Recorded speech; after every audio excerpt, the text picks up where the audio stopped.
بسم اللہ الرحمن الرحیم۔ تمام دیکھنے اور سننے والے کو میرا پیار بھرا سلام۔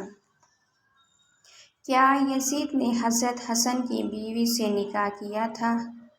حضرت حسن رحمۃ اللہ علیہ کی پاکیزہ عادتوں کی وجہ سے سارے مدینہ والے آپس سے محبت کرتے تھے، لیکن بنو امیہ کے لوگ حکومت کے نشے میں آ کر اہل بیت سے نفرت کرنے لگے تھے۔ اسی لیے یزید نے سازش رچ کر حضرت حسن کی بیوی جعدہ سے کہا کہ اگر تم اپنے شوہر حضرت حسن کو زہر دے کر ختم کر دو گی تو تم سے میں شادی کر لوں گا اور تم محل کی رانی بن کر رہو گی۔ لالچ میں آ کر بیوی نے ایسا کیا اور اس گھڑے میں زہر ملا دیا جس سے حضرت حسن رحمۃ اللہ علیہ پانی پیا کرتے تھے۔ آخر جس رات کو زہر دیا گیا تو اسی رات حضرت حسن رحمۃ اللہ علیہ نے اپنی بہن زینب کو بلا کر کہا، اے زینب، ابھی خواب میں میرے نانا آئے تھے اور کہہ رہے تھے کہ اے حسن، میں تجھے لینے آیا ہوں۔ یہ سن کر حضرت زینب بہت رونے لگیں۔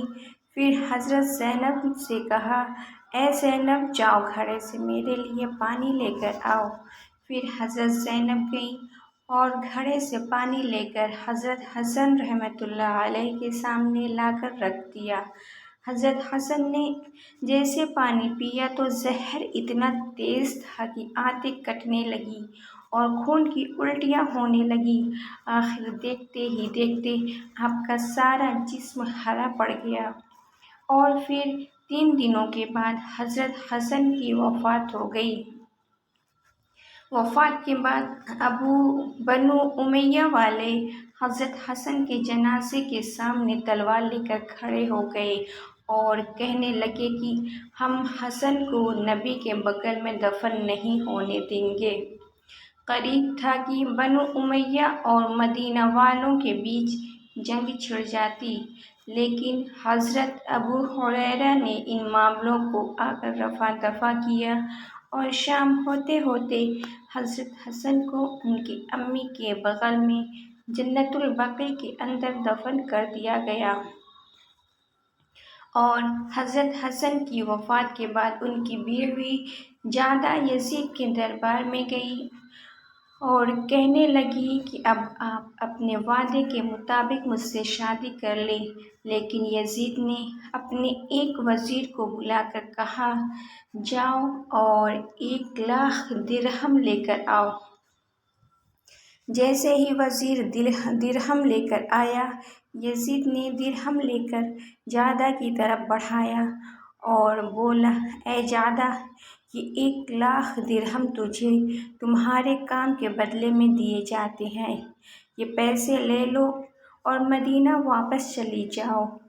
جیسے ہی حضرت حسن کی بیوی جعدہ نے یہ بات سنی تو اس کے تو ہوش اڑ گئے، کیونکہ اس نے تو یزید سے شادی کی لالچ میں آ کر حضرت حسن کو زہر دی تھی۔